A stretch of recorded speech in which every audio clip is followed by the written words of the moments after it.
queridos alunos, muito bem-vindos a esse ambiente virtual do qual a gente está ministrando algumas aulas, né, nesse novo modelo, nesse novo formato.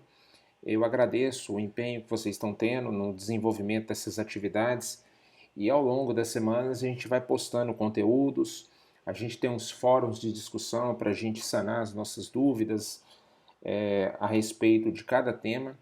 E eu me coloco à disposição sempre para os esclarecimentos de dúvidas que podem surgir. E a gente vai dar andamento nas atividades teóricas aqui no ambiente virtual. E hoje, o tema da nossa aula é preparo do canal reticular.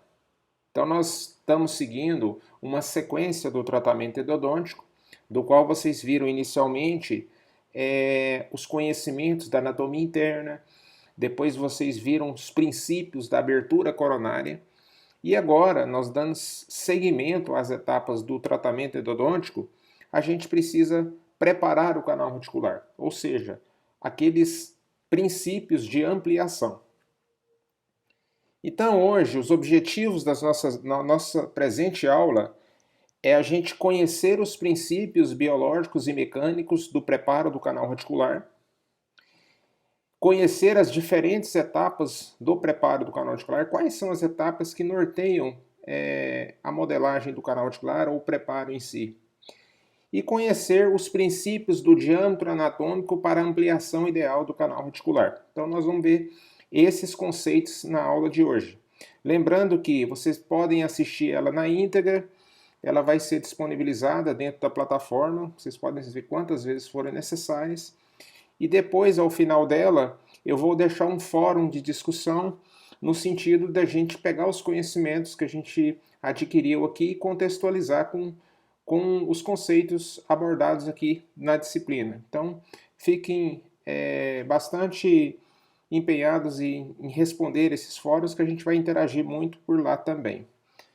Onde eu vou encontrar, professor, essas referências para estudo? Então, conforme a nosso plano de ensino, nós temos aqui essa primeira bibliografia, né, do professor Hélio Pereira Lopes, que você encontra na biblioteca virtual e na biblioteca física, né, também está disponível. Ou também essa segunda bibliografia para estudos, vocês têm disponível num ambiente virtual que grande parte da aula será seguida por esse livro, Endodontia Clínica e Laboratorial e Clínica, do professor Carlos Estrela, que está disponível na biblioteca virtual de vocês. Então tá aqui os dois exemplos, né? Biologia e Técnica, do professor Hélio Pereira Lopes, né, que está disponível também na biblioteca virtual, e esse Endodontia Laboratorial e Clínica também. São as duas referências que a gente vai adotar para vocês se embasarem como estudo complementar desse tema dessa aula. Tá? Então, falar do preparo do canal reticular é um desafio muito grande no dia a dia, né? Para que eu faça uma boa endodontia, uma endodontia de qualidade, é fundamental que a gente faça um bom preparo do canal reticular. Ou seja, uma boa ampliação do canal reticular, ela faz-se necessária. E nesse sentido, a gente faz o seguinte questionamento inicial: o que será necessário, o que é necessário, né, para a realização de uma adequada endodontia? Então você vê imagens aqui de um tratamento endodôntico de um molar muito bem realizado, né, seguindo princípios biológicos e mecânicos. E aí a gente faz esse questionamento: o que será que é necessário? A gente já comentou na aula de abertura que seguir os princípios e fundamentos, seja de qualquer ciência, seja de qualquer disciplina, seja de qualquer área, é fundamental para me obter sucesso. Então, no preparo do canal reticular, nós temos que seguir alguns princípios, dos quais são princípios da ordem da biologia, princípios biológicos, e princípios mecânicos, ou seja, da instrumentação em si. E essa frase do professor Estrela diz muito sobre o que eu estou dizendo. Para se conquistar uma endodontia de elevada qualidade, faz-se necessário uma harmonia entre os princípios biológicos e mecânicos, ou seja, a gente tem que respeitar a biologia, a gente tem que respeitar a técnica e a gente tem que também conhecer dos instrumentos endodônticos que a gente está utilizando. Então essa sinergia entre os princípios biológicos e mecânicos do preparo do canal é fundamental para uma boa modelagem, que a gente vai ver mais à frente, e para o sucesso do tratamento em si. Essa imagem, ela é representativa de muito que o endodontista vive, né? Então, semelhante a um alpinista que sempre dá um passinho de cada vez rumo ao sucesso, a endodontia não é diferente. Então, quando eu falo assim, sanificação e selamento endodôntico, é basicamente o que você busca dentro de um tratamento endodôntico, na maioria das vezes. Ou seja, sanificar, você fazer um processo de desinfecção, de limpeza adequada, e depois você selar endodonticamente, restaurar esse dente e devolver ao dente função. Então, a base disso tudo começa com o diagnóstico endodôntico, que vocês vão ver muito isso lá na endodontia 2. Nós vamos trabalhar muito a questão, o diagnóstico da condição pulpar, da polpa inflamada, depois as questões da infecção endodôntica, a classificação dessas infecções, o tratamento em si.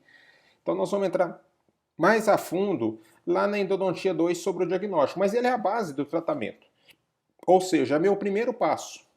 Então, uma vez que você estabelece que você tem que fazer um tratamento endodôntico, é aquilo que a gente falou, a gente tem que conhecer a anatomia interna para depois a gente começar a primeira fase operatória, que qual é? Abertura coronária. E nós vimos nas aulas anteriores todos aqueles princípios, os passo a passo da abertura. E no laboratório vocês já realizaram essas etapas de abertura. Depois tem o preparo do canal reticular. Eu preciso preparar, eu preciso ampliar o canal reticular. E por que a gente faz isso?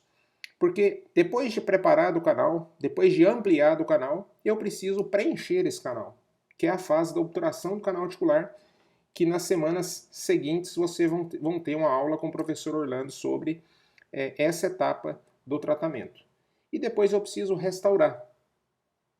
Só que, mais do que isso, depois de restaurar definitivamente a cavidade, eu preciso fazer uma preservação, ou seja, eu preciso acompanhar esse paciente para ver realmente se o tratamento deu certo, se o paciente seguiu os cuidados necessários, porque isso torna fundamental para mim dizer se eu tenho sucesso ou não nos tratamentos, né? E essa é uma maneira da gente conquistar também o paciente. Você valorizá-lo, você chamá-lo, você cobrar uma consulta de avaliação, você fidelizar o seu paciente, você demonstrar cuidados. Então são coisas inerentes a toda uma conduta clínica e ética que a gente deve ter. Uma responsabilidade em avaliar esses casos, não somente quando a gente somente termina, mas depois de 1 ano, 2 anos, 3 anos, a gente fazer essas avaliações também que é necessárias. Hoje em dia, a endodontia está bem evoluída, né? Ela possui recursos tecnológicos, científicos, né? Eu diria que a endodontia está muito avançada em termos de tecnologia. E a gente tem que usar, basicamente, esses recursos, nós temos aliados, evidentemente, ao conhecimento, né? Então, quanto mais vocês estudam, quanto mais vocês se dedicam e vocês usam esse treinamento através de tecnologia, mais eficiente a gente passa a ter nos nossos tratamentos. Eu falo que meus alunos dão show em termos de desempenho clínico quando ele quer, né? Tanto é que eu já mostrei para vocês várias situações clínicas do qual o paciente sai com um tratamento muito bem realizado porque o aluno seguiu, evidentemente, alguns fundamentos. Quais são os fundamentos da endodontia? Isso aqui é interessante a gente entender. Na endodontia, basicamente, existem 4 fundamentos. Então, o que eu faço? Você faz a abertura coronária inicial, depois você esvazia esse canal reticular. Depois de esvaziado aquele conteúdo inicial, nós vamos ver essas etapas hoje bem claras, né? Eu preciso alargar o canal reticular, ou seja, é a fase do preparo do canal reticular. E aí, nesse processo de esvaziamento, de alargamento, a gente está usando soluções irrigadoras dentro do canal. Em outras palavras, a gente faz uma sanificação inicial com soluções irrigadoras E às vezes, dependendo das circunstâncias, se o dente tiver uma infecção, eu preciso colocar uma medicação intracanal e é necessário eu também fazer complementar esse processo de sanificação. E depois você faz o quê? Você preenche. Então eu poderia resumir esses fundamentos, quais são os fundamentos do tratamento endodôntico, né? Se cair isso não é um questionamento. A gente esvazia, a gente alarga, a gente sanifica, a gente preenche. Esvaziar, alargar, sanificar e preencher. Esses são os fundamentos do preparo do canal radicular. A gente tem que entender, essas imagens eu já mostrei para vocês na aula de anatomia, porque muitas vezes você está avaliando o paciente, mas eu não sei, aqui não enxergo aquelas áreas de ramificação, mas eu preciso saber que essas imagens, elas existem. Elas existem.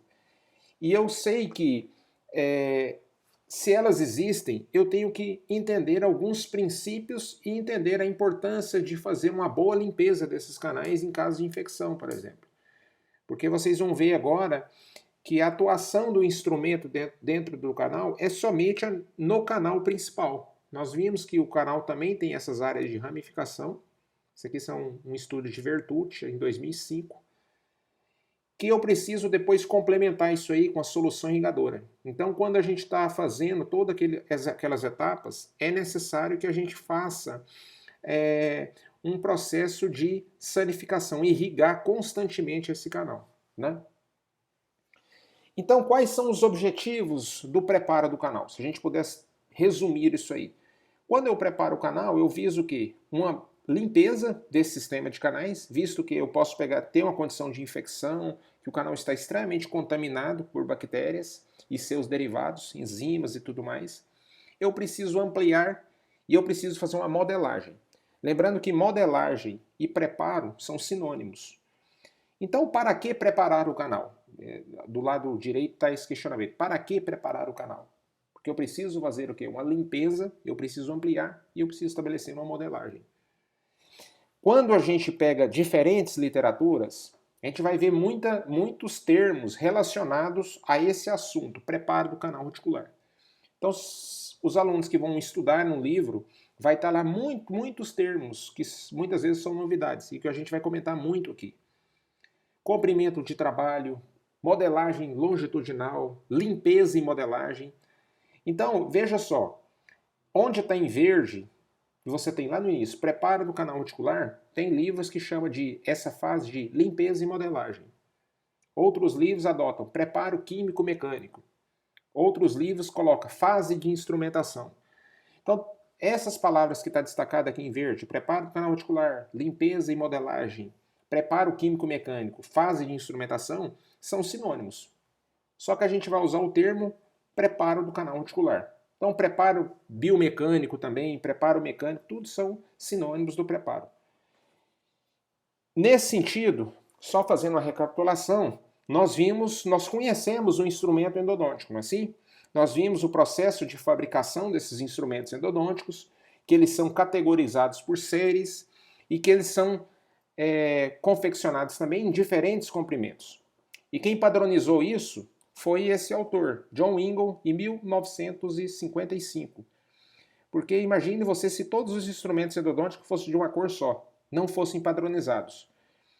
Dificultaria muito a identificação desses instrumentos e eu saber em que fase eu estou, que ampliação eu estou. Então ele padronizou esses instrumentos. E nós vimos as partes constituintes desses instrumentos, cabo, haste e parte ativa, que a parte ativa é padronizada em 16 milímetros, né? E que esse cabo, por essa coloração, ele facilita na identificação. E a gente vimos, né? Eu vou passar um pouco mais rápido em relação a isso, que a gente fazendo uma retomada.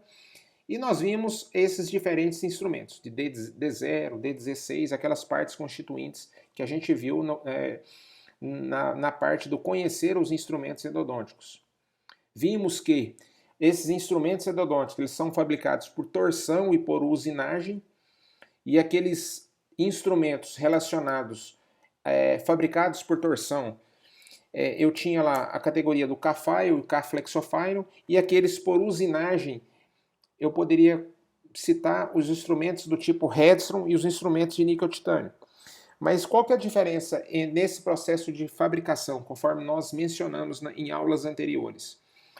O instrumento por torção significa que uma haste metálica ela é torcida por um torno, torce essa haste metálica lisa e dá desenho no instrumento. Esse é um processo por torção. Quando eu tenho discos que vai desenhando a superfície do instrumento, conforme esse instrumento que está no meio, por exemplo, um exemplo, eu tenho um processo de usinagem. Então, nesse sentido, nós vimos as séries, que os instrumentos são categorizados por séries, tá? A primeira, a segunda, a terceira série, a série especial, e que esses instrumentos são confeccionados em diferentes comprimentos. Então, estou apresentando de uma forma geral esse conhecimento, essa revisão desses conhecimentos dos instrumentos endodônticos, mostrando aqui, por exemplo, instrumento K-File, seção triangular, instrumentos do tipo K-Flexofile, que são instrumentos mais flexíveis, cuja seção transversal é confeccionada com a seção triangular, né? São instrumentos mais flexíveis por ter menos massa em relação aos instrumentos da série K-File quadrangular, e os instrumentos do tipo Redstone, com a seção reta transversal ou virguloide. Então, nesse sentido, veja só essa imagem. Eu tenho em azul essa primeira imagem, do qual eu faço a abertura, né? Uma vez concluída a parte de abertura coronária, eu preciso fazer um preparo agora da parte radicular, que é justamente essa fase que nós estamos discutindo hoje, preparo do canal radicular. E nesse segundo desenho tem um triângulozinho e no terceiro um triângulozinho mais abaixo. O que esse exemplo está me dizendo? Que eu vou fazendo uma ampliação no sentido coroa até o ápice. Então pega o primeiro exemplo, eu começo da coroa, e a finalização dela, eu estou terminando o meu preparo lá no ápice. Então o meu preparo hoje, a técnica que a gente vai utilizar é a técnica coroa ápice. E alguns livros, principalmente o livro do professor Cera, em inglês, coloca crown down. Crown down, né? Técnica coroa ápice. Porque tem outros tipos de técnica que utilizam fundamentos diferentes. Eles utilizam um fundamento de uma técnica ápice-coroa que a gente não vai entrar em discussão hoje nisso aqui. A técnica que a gente mais preconiza é a técnica coroa-ápice. Então a gente vai fazer uma ampliação de cervical até para a região apical. Nós vamos ver passo a passo dessa fase. Então, olha só, esse autor é extremamente interessante a gente citá-lo. É um autor clássico, Herbert Schilder, em 1974. Ele falava o seguinte, ele estabeleceu parâmetros biológicos e mecânicos, né, objetivos do preparo. Então, essa obra, Cleaning and Shaping and Root Canal, ou seja, limpando e modelando o canal articular, que ele publicou em 1974, e tinha princípios. Dentre eles, são 4 princípios. Que o preparo do canal radicular deveria ter uma forma cônica afunilada em sentido apical.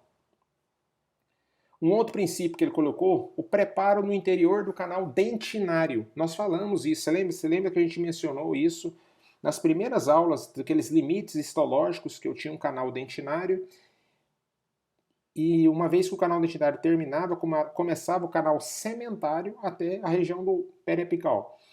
E aí existia aquele limite entre o canal dentinário e o canal sementário, que era o limite CDC. Vocês recordam disso, que a gente mencionou isso, o limite CDC. Então, o instrumento tem que ficar nas proximidades desse limite CDC, ou seja, 1 milímetro aquém do ápice. Então, respeitando esse princípio de Schilder, esse segundo princípio de Schilder, o preparo no interior do canal dentinário. O preparo mantendo a forma original do canal. Então, às vezes, acontece muitos erros, né, de uma modelagem incorreta do canal. O canal, às vezes, é curvo e, às vezes, o preparo ficou retificado. Então, a gente tem que manter aquela forma original. Então, hoje a gente tem instrumentos para isso, para a gente não mudar a forma que o canal tinha originalmente. E, por último, preparo mantendo a posição do forame, ou seja, não fazendo arrombamento de forame, não desviando, mantendo esses princípios. Então nós podemos resumir em 4 princípios. Preparo com forma cônica afunilada em sentido apical, preparo no interior do canal dentinário, preparo mantendo a forma original do canal e preparo mantendo a posição do forame, a posição foraminal. Quais são as etapas do preparo do canal reticular? Essa é uma dúvida que às vezes podem surgir, né? As etapas do preparo do canal reticular são 4 etapas. Primeira delas, exploração do canal reticular. Segunda etapa, preparo do terço cervical. Terceira etapa, odontometria. Quarta etapa, preparo do terço cervical. Então, essas são as 4 etapas que a gente vai revisar e mencionar cada passo a passo dessas etapas do preparo. Então, o que a gente vê muitas vezes é o clínico atropelando etapas. Ele quer preparar, às vezes, um dente que ainda não foi esvaziado de uma forma correta, ainda não fez uma abertura no ponto de vista cervical ainda, para que o instrumento desça mais livre, mais suave no canal reticular, sem interferências. Então, o não respeito a etapas leva a fracasso. Eu costumo dizer também que o fracasso tem maneiras da gente chegar ao fracasso, tem métodos, né? Se tem métodos para o sucesso, a gente tem receita de bolo para o fracasso. Uma delas é não respeitar princípios e fundamentos. Então, se eu estou mencionando aqui para vocês que a primeira etapa é a exploração, seguida do preparo cervical, seguida da odontometria e finaliza com preparo apical, é porque existe um fundamento para a gente seguir de forma ordenada essas etapas. Agora, a gente viu na aula de abertura que existe um ponto de eleição a ser definido, que no caso dos incisivos é próximo ao cíngulo. Eu começo a minha abertura com a ponta esférica diamantada, 45 graus em relação ao longo eixo. E depois eu vou modificando a minha angulação, né, de forma que a forma de contorno seja triangular com a base voltada para a incisal. Então, uma vez feito isso, eu concluí a etapa coronária, ou seja, de abertura coronária. E aí eu vou para a primeira etapa do canal, do preparo do canal articular, que é o quê? Onde está destacado aqui, que é a exploração do canal articular. Lembra quando eu mencionei com vocês que um dos fundamentos da abertura é não procurar canal com broca? Por que eu estava dizendo isso? Porque eu preciso explorar o canal com limas de baixo calibre. Então, aquelas limas de baixo calibre, quais são? São as limas do 6, 8, 10, as limas da série especial e uma lima 15, a minha primeira lima da primeira série, por exemplo. Aí eu vou mapear o canal. Eu vou ver quantos canais tem, eu vou ver que direção esse canal está, se é um canal amplo, se é um canal atresiado. Então eu vou conhecer o canal reticular a partir da minha exploração inicial. Então toda exploração ela deve ser realizada com o quê? Com instrumentos de baixo calibre. Essa fase da exploração do canal reticular, ela tem finalidades, conforme está aqui do lado esquerdo. Etapa 1, exploração do canal reticular, ela tem finalidades. Dentre as finalidades do preparo, identificação do orifício de entrada do canal reticular. Ou seja, eu vou saber aonde que está começando aquele canal. Então, esse conhecimento do orifício de entrada é um dos princípios, uma das finalidades de eu explorar esse canal reticular. Segundo, determinar o diâmetro desse canal. Então, às vezes, você coloca um instrumento de baixo calibre, o instrumento desce bem rapidamente dentro do canal. Dá para se detectar de percepção tátil que, às vezes, o canal pode estar bem amplo. Ou, às vezes, eu pego um instrumento de baixo calibre e ele está entrando com dificuldade dentro do canal. Então, eu consigo ter uma percepção se o canal está amplo ou não através dessa fase da exploração do canal reticular. Esvaziamento de todo o conteúdo do canal reticular. Isso também é um dos princípios, né? Eu preciso esvaziar a polpa, seja ela a polpa viva, que está ali dentro do canal, seja ela uma polpa necrosada, eu preciso esvaziar todo o conteúdo. É uma das finalidades da exploração do canal reticular. E depois, obviamente, quando eu coloco um instrumento no canal reticular, eu preciso saber a direção da curvatura e possíveis obstáculos. Então, olha só, o que nós fizemos inicialmente? Antes de vocês começarem a abertura, nós fizemos uma radiografia. E lembrando que essas radiografias elas têm que ser padronizadas. Então, a radiografia não pode ser distorcida, ela não pode ser amarelada, ela não pode ter manchas. Hoje, com o sistema digital, nos facilitou muito. E vocês têm um privilégio na clínica de trabalhar com um sistema totalmente digital, né? Isso ganha em tempo, ganha em arquivamento, ganha em uma série de condições, eu posso manipular essas imagens e tudo mais. E a partir da radiografia inicial eu posso ver muita coisa. Então eu posso ver o diâmetro desse canal inicialmente, se ele é um canal amplo, se ele é um canal atresiado, né? Eu consigo mensurar, veja por esse desenho, a distância que tem entre a coroa até o ápice. E a distância que tem entre a coroa até o ápice, quando eu vou medir isso na radiografia, eu vou estabelecer um nome de CAD, ou seja, comprimento aparente do dente. Então, quando você pegar a radiografia, lá, né, começando essa primeira etapa do canal radicular, você vai explorar esse canal radicular. Mas você concorda que esse canal, você não pode explorá-lo de uma forma arbitrária. Ou seja, eu não posso colocar um instrumento dentro do canal radicular e entrar o tanto que eu achar que eu devo entrar. Né? Porque muitas vezes eu posso passar para áreas que não está mais dentro do canal radicular, por exemplo. Então eu preciso medir para me estabelecer um parâmetro inicial de exploração. E quem determina isso, para mim ter um parâmetro inicial, é o comprimento aparente na radiografia, do qual eu vou fazer uma exploração inicial. Veja bem, não estou falando de odontometria ainda, eu estou falando para fazer uma exploração inicial. É bem diferente de eu falar que comprimento, que isso é comprimento de trabalho.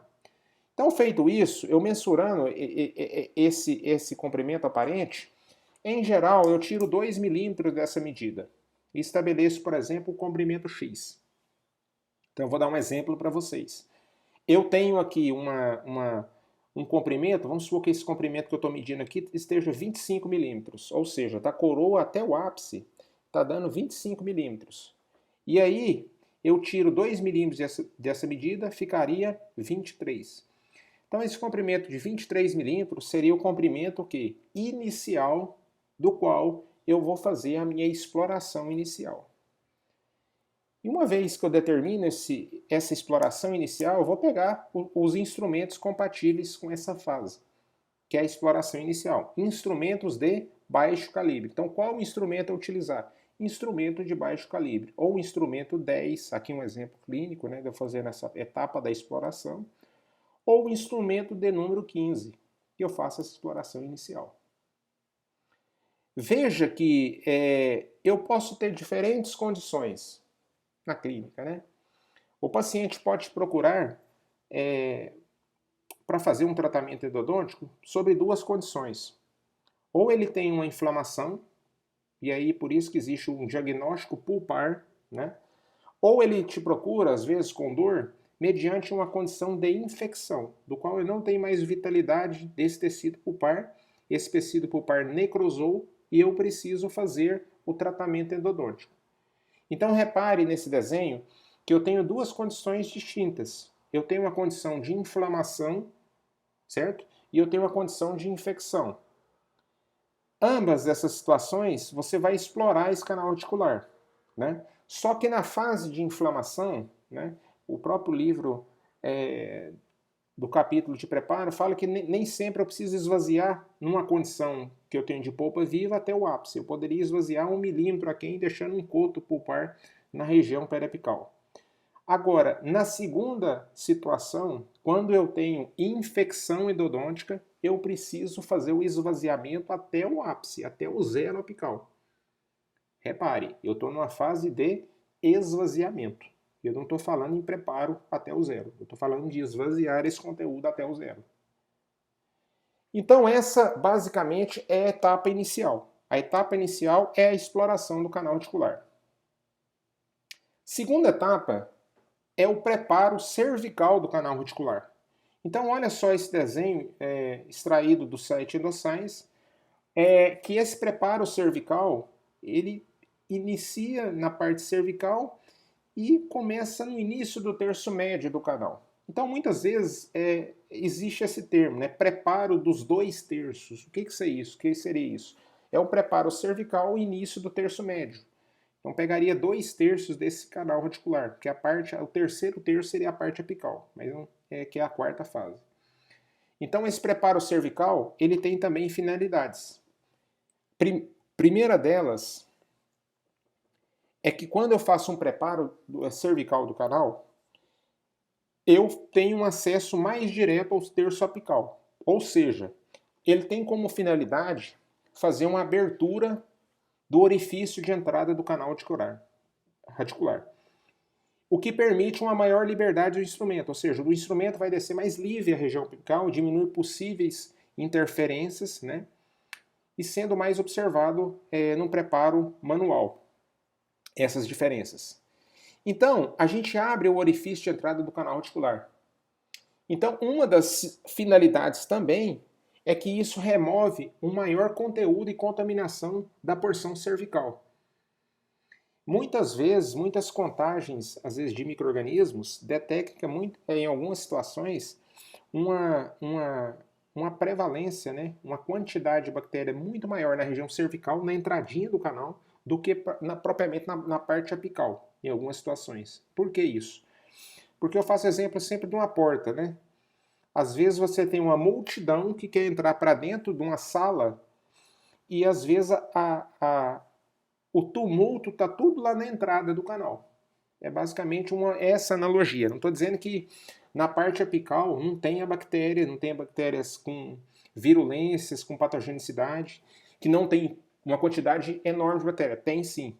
Mas que às vezes esse conteúdo, inicialmente, está muito confluente na porção cervical do canal.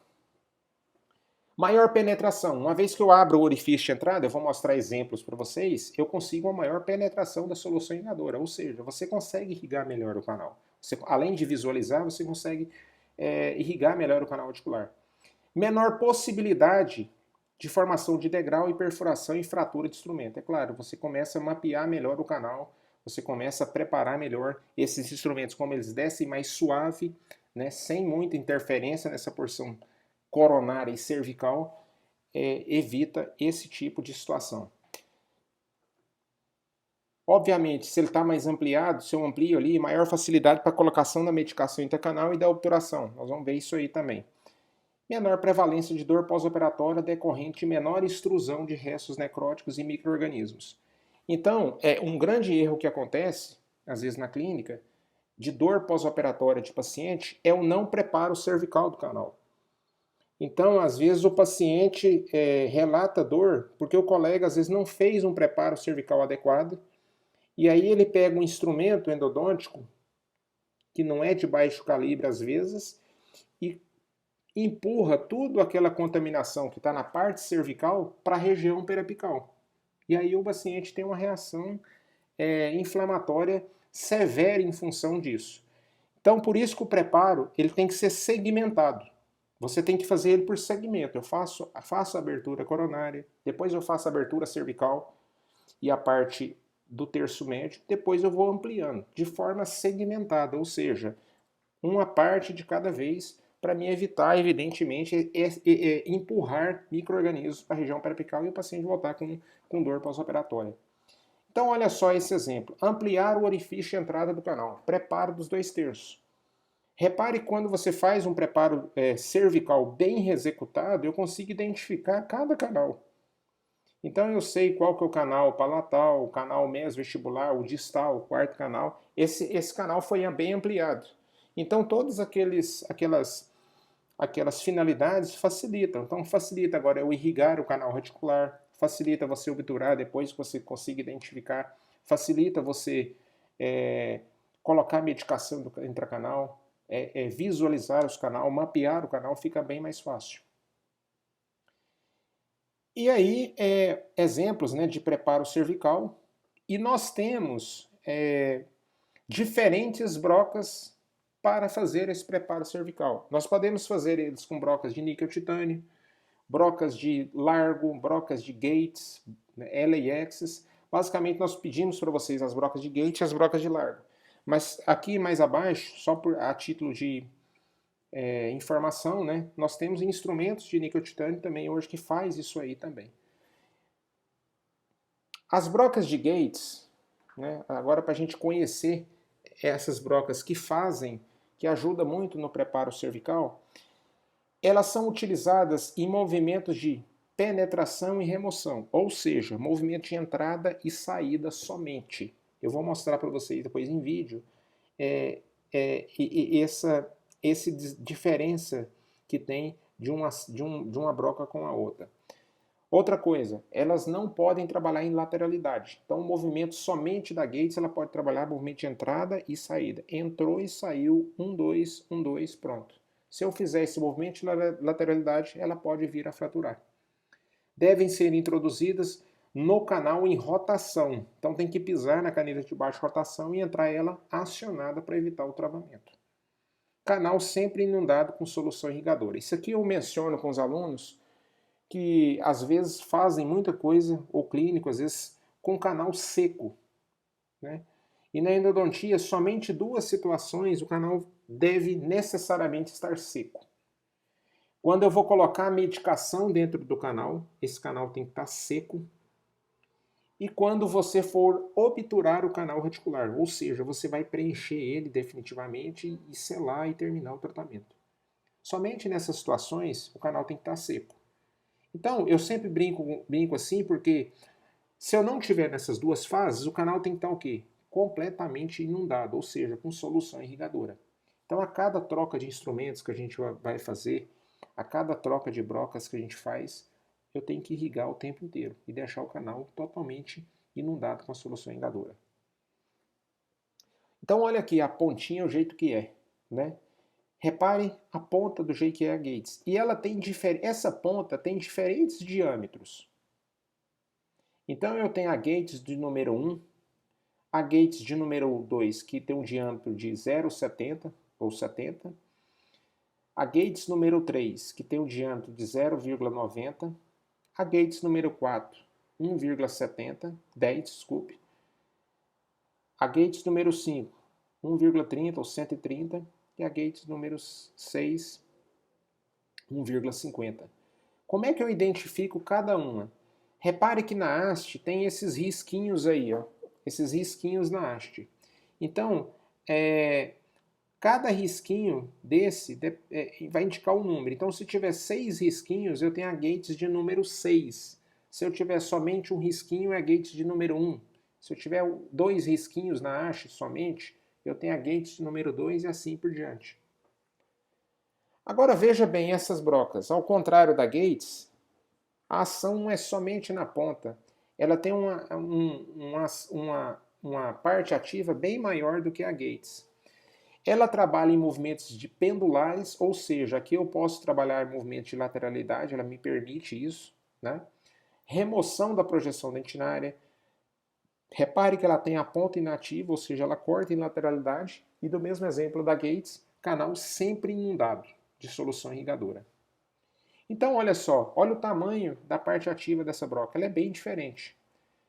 E ela começa com diâmetro de número 70, 90, que é largo 2, largo 3, 1,10, largo 4, 130 ou 1,30, largo 5, 1,50 ou 150 e 170. Quando eu comparo uma com a outra, eu quero dar esse exemplo para vocês. A gates de número 1, ela começa com 50, 70, 90 e aí vai, 110, 130, 150. A largo, ela já começa com a broca de número 70 na ponta. Ou seja, a largo 1, ela tem o mesmo diâmetro da gates 2. O que isso significa do ponto de vista da clínica? É que primeiro eu uso as brocas de gates, para depois eu passar para as brocas de largo. Mas para que eu use a broca de largo número 1, eu tenho que ter, no mínimo, utilizado a broca de gates número 2, 0,70, para evitar menos erros, né? Nessa técnica de uma técnica coroa-ápice. Então, quando eu uso isso, eu preciso criar um espaço para que essa broca de largo 1 entre, que é a broca 70 na ponta. E assim vai. Para mim usar, por exemplo, a largo 2, que tem 90 na ponta, eu preciso usar a gates 3. Então é sempre nesse sentido. Olha só esse vídeo que foi feito, olha só o formato da broca de gates, olha lá, na pontinha somente, e ela entra com movimentos de penetração, entrada e saída. Então, olha lá, conforme a seta, ó, entrou e saiu.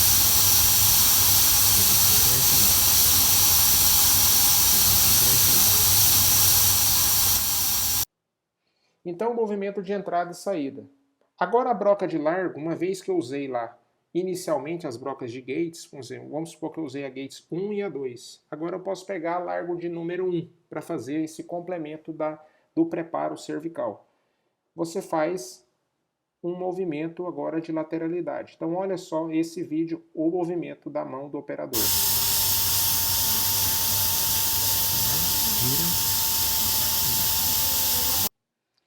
Então ele gira esses instrumentos num movimento de lateralidade e complementa essa fase. Aqui eu vou, só para título de ilustração, instrumentos de níquel titânio também podem ser utilizados nesse preparo. Essa é uma broca fantástica, a broca de a LA Access, né? A 20 Taper 6, uma broca excelente para fazer o preparo cervical, né? Mas que a gente não está pedindo ela na lista. Então, olha só, uma vez feito isso, aqui um exemplo na clínica, que eu uso primeiramente a gates de número 1 e 2, para depois usar a largo. Né? Uma trabalha com movimento de entrada e saída, a broca de gates glidem, e a largo trabalha com movimento de lateralidade. Então eu mencionei para vocês a etapa da exploração do canal articular, a etapa do preparo do canal articular. Seguindo essa sequência, eu tenho aqui a odontometria, que vai me dar agora o comprimento de trabalho. Ou seja, agora que eu vou saber qual instrumento eu vou, em qual comprimento eu vou poder atuar dentro do canal articular. Porque cada dente tem um comprimento, cada dente tem uma particularidade, e os instrumentos também. E isso não é feito de forma arbitrária. Eu preciso saber em que comprimento, em que limite eu vou trabalhar. Quem vai determinar isso é a odontometria. Então, existem algumas contas para a gente fazer. Então, a função da odontometria é estabelecer o limite apical de trabalho, permite o controle de possíveis variações de medidas do preparo. Então, inicialmente, você vai medir o comprimento médio do dente, mais o comprimento aparente e fazer uma média. Né? Soma os dois, divide por 2 e eu vou tirar 2 milímetros dessa medida. Por que eu tiro 2 milímetros dessa medida? Porque devido a possíveis distorções na radiografia, a radiografia pode alargar, ela pode encurtar, e eu posso minimizar esses efeitos das distorções tirando esses 2 milímetros. E aí eu vou chegar num comprimento X, que ainda não é o comprimento de trabalho. Por que não é? Uma vez que eu fiz essas contas, então vamos dar um exemplo aqui. Suponhamos que eu estou trabalhando no comprimento do incisivo central superior.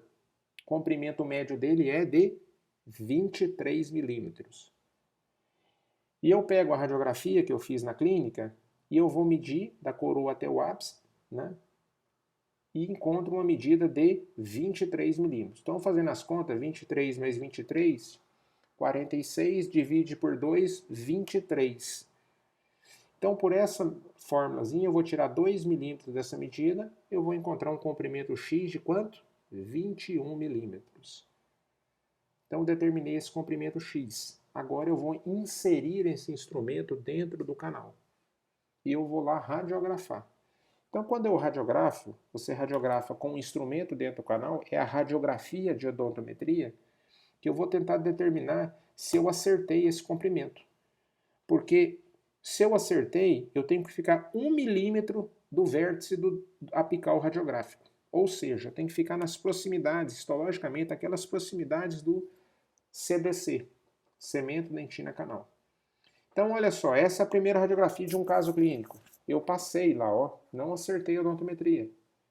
E aí eu fui ajustando, eu recuei mais um pouquinho e fiz uma outra radiografia. E olha que ainda tem um pouquinho passando dos limites, não está adequado. E aí a terceira, eu usei um localizador e o localizador me deu a posição do forame. Então olha lá, ó, eu estou mais ou menos 1 milímetro do vértice, ou seja, eu acertei a odontometria. Então, qual que é o detalhe que a gente tem que ter aqui? E atenção, eu tirar esse instrumento do cursor, tirar um instrumento, medir a partir do cursor e determinar qual comprimento eu tenho. Então você vai lá, tira e verifica, olha, deu 21. Esse é o meu comprimento de trabalho, que no slide está aqui, CT. que esse comprimento de trabalho é importante? Que agora eu sei qual comprimento eu posso instrumentar no meu canal. Então, se eu vou começar, por exemplo, com o instrumento 15 e vou chegar no final, lá até o 25, desculpa, até o 55, eu vou trabalhar com 21 milímetros, que é o meu comprimento de trabalho. A odontometria pode ser feita de forma eletrônica. Hoje a gente tem na clínica disponível esses aparelhos, que ele é chamado de localizador foraminal, ou seja, ele me dá a posição do forame. Então, olha só, a gente tem na clínica, esse aqui é um aluno trabalhando. Quando ele está avançando com o instrumento, ele tem um dispositivo que é preso na lima e um dispositivo que você coloca no lábio do paciente, né? E aí você avançando o instrumento em região apical, esse localizador ele vai emitir um sinal sonoro.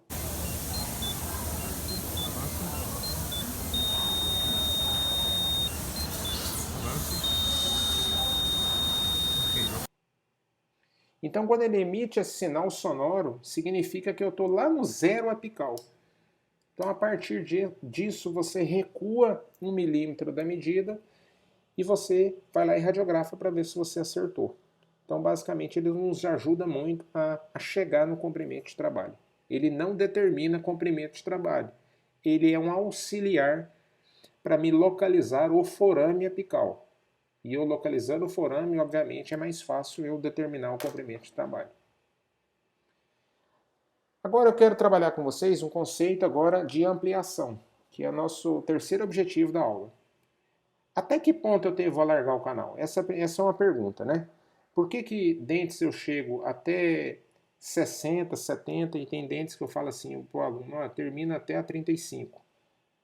É da cabeça do operador, é da cabeça do clínico? O que determina isso? O que determina isso é justamente o diâmetro anatômico. Então, olha só, em que fase que eu estou? Eu passei da fase da exploração, fiz o meu preparo cervical, determinei a minha odontometria. E aí eu vou determinar o meu primeiro instrumento que eu vou começar a minha fase de instrumentação propriamente dita. Então, aqui um exemplo clínico. Eu peguei um instrumento de número 15 e o instrumento estava folgado dentro do canal. Ou seja, desculpe, esse termo estava extremamente não estava justo as paredes do canal. Peguei o instrumento 20, a mesma coisa. Peguei o instrumento 25, ainda continuava folgado, continuava livre no canal radicular. Peguei o instrumento 30 e só o 40 ele travou em toda a extensão do canal naquele comprimento que eu tinha determinado de trabalho. Então esse primeiro instrumento que trava após a realização da odontometria, ele recebe um nome. Ele recebe um nome. É um instrumento de anatômico. Ou seja, o que é um instrumento anatômico, professor? Olha aí por definição. É o primeiro instrumento que está justo no canal radicular, no comprimento de trabalho, após eu realizar o preparo cervical. Por que eu estou dizendo isso? Porque você concorda que se eu pegar o instrumento 15 e ele não está justo no canal, eu não estou atuando de forma eficiente esse instrumento? Quando o instrumento está justo, ele consegue fazer esse atrito da sua parte ativa com as paredes do canal. E aí ele consegue ampliar o canal radicular. Olha esse desenho do lado esquerdo. Nós temos aqui um instrumento mestre ou memória, que foi o último instrumento que eu cheguei. Então, a partir do instrumento anatômico, aquele primeiro instrumento que dá esse justo no canal radicular, eu vou contar 4 instrumentos depois dele. Então, olha só o desenho do meio. 45, 50, 55, 60. Então, a partir do anatômico, eu conto 4, aí eu já sei, olha, esse dente, esse canino, eu vou ampliar até os 60. Quem que me determinou isso? O meu instrumento anatômico. Então, suponhamos que esse instrumento anatômico fosse o 50, por exemplo, e eu contasse 4 depois dos 50. 55, 60, 70, 80. Aí nesse dente, por exemplo, um exemplo, eu chegaria no 80. Então quem que determina a ampliação, um parâmetro de ampliação final, é o instrumento anatômico. E o instrumento mestre, aquele último instrumento que atuou no canal reticular em todo o comprimento de trabalho. Então você terminou o seu preparo na 60, aquele instrumento recebe o nome de instrumento mestre ou instrumento memória. Nós temos alguns trabalhos que mostram isso, olha só. Esse é um trabalho publicado na Robrac, que eu vou deixar disponível depois para vocês lerem sobre quanto eu devo ampliar, né? Eu vou deixar disponível nos fóruns através de link e vocês podem baixar esse artigo. Eu vou deixar ao final da aula disponível para vocês, que mostra mais ou menos a ideia de quanto que você deve ampliar em cada segmento, olha lá, desde o incisivo até os caninos, os premolares superiores, os inferiores, os molares inferiores e tudo mais. Esse é um conceito, uma imagem bonita, extraída do trabalho do Dr. Yusuf Mamed, que é um professor, doutor em endodontia, que ele realizou um trabalho de diâmetro anatômico do canal articular. Então, olha só, mostrando a importância do preparo cervical, ou seja, daquele preparo de orifício de entrada. Que aqui, olha só, olha o diâmetro anatômico, olha lá, é um instrumento que está justo no canal articular em toda a sua extensão, ou seja, de cervical até apical. Então, a partir dele, eu consigo ampliar mais esse canal, porque o canal, eu tenho poucas áreas aí de espaço, né? O instrumento está justo no canal articular. E tem vários trabalhos mostrando sobre isso. Esse é um trabalho clássico de Wu, no International Endodontic Journal, em 2002, que mostrava qual que é o primeiro instrumento correspondente ao diâmetro da região apical. Ou seja, qual que é o primeiro instrumento que trava lá na região apical, que esse é o mais importante eu determinar para mim saber o quanto eu devo ampliar no canal articular. Repare que todos esses conceitos respeitando princípios, respeitando fundamentos, ou seja, eu estou determinando de forma mecânica qual instrumento eu devo chegar, preservando também a parte histológica, ou seja, dentro do canal reticular. Então, o preparo do canal reticular é respeitar, acima de tudo, esses princípios biológicos e mecânicos. E depois você faz o quê? O preparo apical, essa ampliação, né? Então, esse limite apical de instrumentação, né, eu devo respeitar, você não pode ficar aquém demais, não pode passar dessas áreas, né, tem que respeitar as características anatômicas e entender da região apical. Então, olha só, eu devo ter, olha só que interessante esse desenho, né? Eu tenho aqui um canal dentinário e depois que termina o canal dentinário, vira o canal sementário. Teoricamente, o instrumento deveria parar aqui no diâmetro do canal dentinário, ou seja, nas proximidades do CDC. Então, na clínica, olha aí, 1 milímetro aqui. Então, quando você fizer a sua radiografia lá no laboratório, no treinamento, por exemplo, eu determinar a minha odontometria, eu tenho que ficar mais ou menos 1 milímetro aquém do vértice radiográfico, ficando as instrumentação inerentes ao canal reticular. Aqui, a título de curiosidade, né, que a zona apical ela é crítica muitas vezes, que eu posso ter diferentes forames inúmeros, com diferentes formas, né, e que pode às vezes dificultar esse processo de limpeza do canal reticular.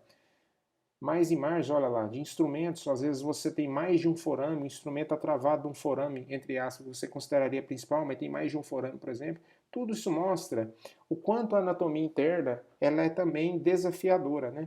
O quanto que é difícil a gente superar também essas áreas, a gente depende do operador, mas também a parte técnica no canal articular. Esse livro do Endodontic Science fala alguns desafios que a gente deve superar em canais curvos, né?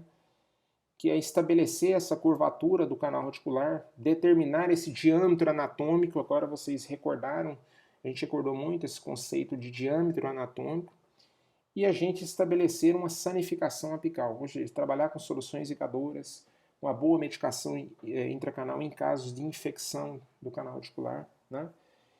E aqui mostra um exemplo quando eu comparo um instrumento de aço inoxidável, esse que a gente trabalha, com os instrumentos de níquel titânio. Quando o instrumento de aço inoxidável em preto sofre uma deformação, olha lá, a deformação muitas vezes ela é permanente, porque a liga de aço inoxidável ela não tem tanta flexibilidade comparado com os instrumentos de níquel titânio. Então, para canais curvos, canais que têm uma certa curvatura, necessariamente eu preciso trabalhar com os instrumentos de níquel titânio com a liga bem mais flexível.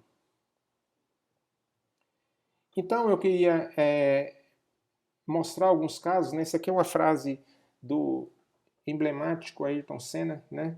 Que a gente tem que também estabelecer como princípio, né? Uma das frases clássicas que ele diz, no que diz respeito ao empenho, ao compromisso, ao esforço, à dedicação, não existe meio termo. Ou você faz uma coisa bem feita ou não faz. Então, o canal radicular, ele precisa respeitar princípios biológicos e mecânicos.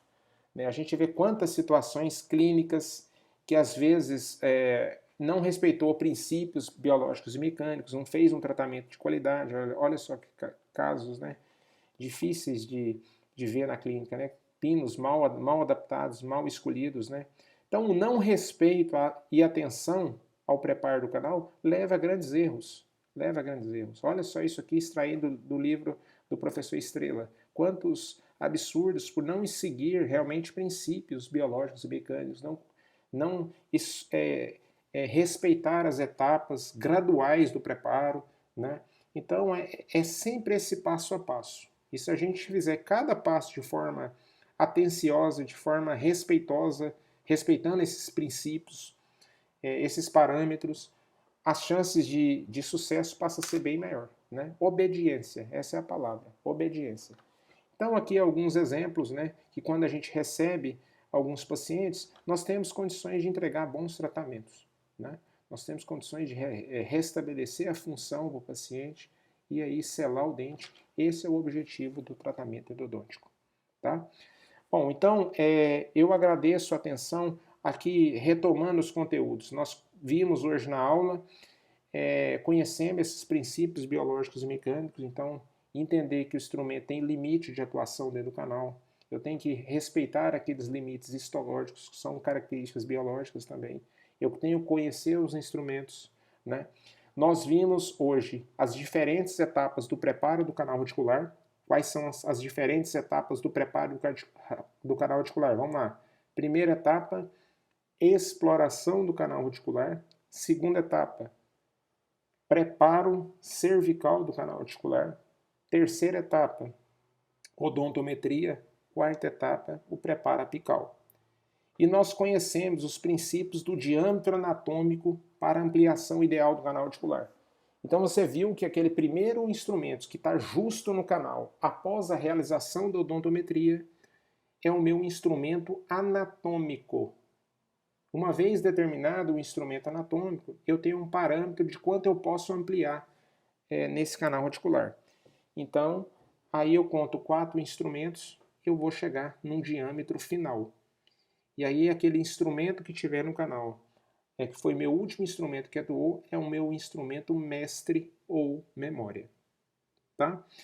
Então, pessoal, esses foram os conceitos abordados na aula de hoje, de preparo do canal radicular. Assistam a aula ficou aqui de uma hora, né, a gente discutindo esse assunto, mas revise isso no livro, eu vou colocar um fórum de discussão para vocês dentro da sessão fórum e a gente vai interagindo por ali, né? Lembrando que a gente vai se comunicando, vai se falando através desse ambiente virtual. Vamos aproveitar esse momento, né, de estudos, esse momento de reclusão, mas a gente pode ganhar muito com isso. Quanto que a gente pode estudar desse período, não percam tempo. E a nossa instituição tem trabalhado afinco sobre isso, para dar o suporte para vocês. E com certeza grandes conteúdos ainda estão por vir. Nós terminamos então essa parte do preparo do canal articular. A próxima aula que será disponibilizada será obturação do canal articular. Tá? Muito obrigado, abraço a todos.